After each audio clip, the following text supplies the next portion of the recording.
মহিলাদের ব্যাপারটা মহিলাদেরকে দিয়ে অ্যাসার্ট করা এটা সম্ভব হয়নি এখনো। এটা খুবই জরুরি। আমরা অনুরোধ করব যে এটাকে প্র্যাকটিসে আনা দরকার। বাকিটা উনি বলবেন, এখন প্রত্যাহার করার বিবেচনায় নিতে পারেন আপনি। এখনো পর্যন্ত আমি যে পোস্টমর্টম অ্যামেন্ডমেন্ট বিল, মাননীয় স্পিকার আপনি নিজেও জানেন, প্রতিদিন সড়ক দুর্ঘটনা, প্রতিদিন আমাদের বিষ প্রয়োগে মারা যাচ্ছে, পানিতে ডুবে মারা যাচ্ছে, নৌকায় ডুবিতে মারা যাচ্ছে। এদেরকে পোস্টমর্টম করার জন্য যখন আনা হয় মাননীয় স্পিকার, কত যে জ্বালা, কত যে কষ্ট। একদিকে মৃত্যুবরণ, আরেকদিকে তাদেরকে পোস্টমর্টম, আরেকদিকে তাদেরকে দাফন কাফন, এই সব জ্বালাতন থেকেই 1898 সালের আগেই এটা এই পোস্টমর্টম এই বিষয়টা তখনকার দিনও আইনটা ছিল। মানে স্পিকার, আমি এই জন্যে এই দুঃখ, এই ব্যথা, এই বেদনা, জনগণের এই গ্লানি থেকে মুক্ত হওয়ার জন্যই আমি অত্যন্ত সাজানো গুজানো ভাবে এই বিলটি আমি দীর্ঘদিন সাধনা করেই আমি আবারও এতদিন পর, প্রায় 22 বছর পর আবার এই বিলটি এনেছি। তো মাননীয় আইনমন্ত্রী যদি মেহরবানি করে এটাকে উইথড্র করার জন্য বলেছেন, আমি এটাকে অবশ্যই সম্মান করি এবং আপনাকে অবশ্যই সম্মানিত করব। কিন্তু আমার এই বিলটা যদি আপনি একটু কমিটিতে গিয়ে বিবেচনা করে আমারগুলোও যদি এইখানে অ্যাড করেন, যে মহিলাদেরকে মহিলা করবে, পুরুষেরা পুরুষদের করবে, আর কেউ যদি পারমিশন নিয়ে বলে যে আমি মামলা করব না, আমার এই লাশটাকে যে অ্যাক্সিডেন্ট হয়েছে তাকে সরকারের পক্ষ থেকে অনুমতি দিয়ে আমাকে দাফন করা হোক, এইভাবে করে 8টা সংশোধনী আমি মাননীয় স্পিকার দিয়েছি মানবতার স্বার্থে, আমাদের জনগণের দুঃখ ব্যথা বেদনা লাঘবের স্বার্থে। আমার এটা যদি বিবেচনায় নেন, কমিটিতে যদি বিবেচনার জন্য নেন, তাহলে আমি অত্যন্ত বাধিত হব মাননীয় স্পিকার। এটাই আমার পক্ষ থেকে আবেদন মাননীয় স্পিকার।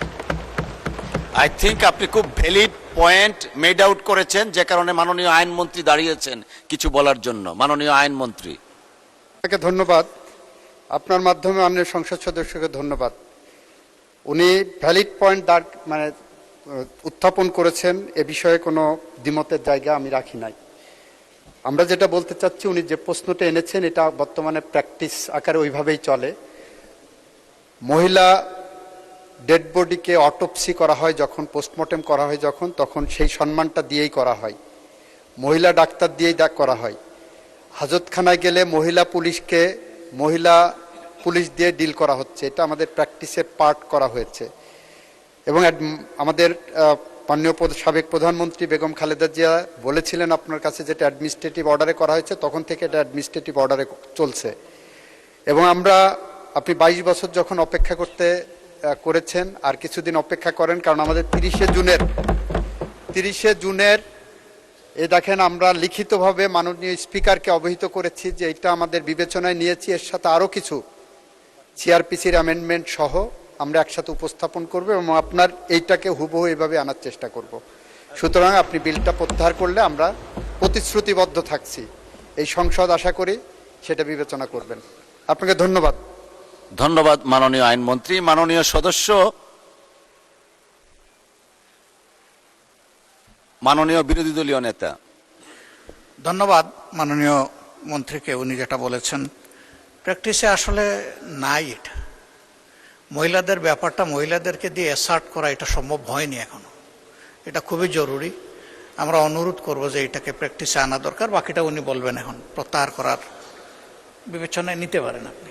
ধন্যবাদ মাননীয় বিরোধী দলীয় নেতা। মাননীয় সদস্য, 22 বছরের মধ্যে তো 20 বছর কেউই ছিলেন না, আমরা আপনারা কেউই, অতএব ইউ মে ডিসাইড।